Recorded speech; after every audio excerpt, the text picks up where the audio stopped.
How to get a custom crosshair in Fortnite on Nintendo Switch. Want a custom crosshair in Fortnite on your Nintendo Switch?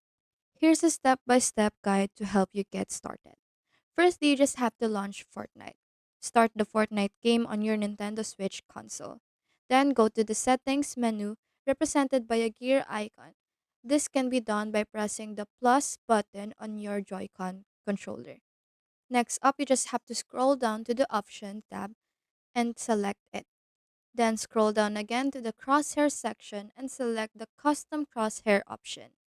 Use the available customization options such as color, shapes, sizes to create your desired crosshair design.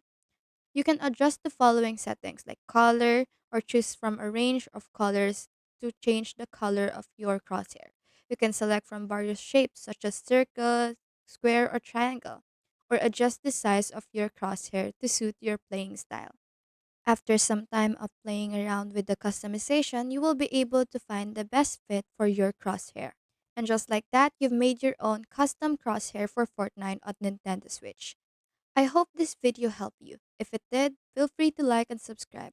It really supports the channel, and if you've got a question, just drop it in the comments.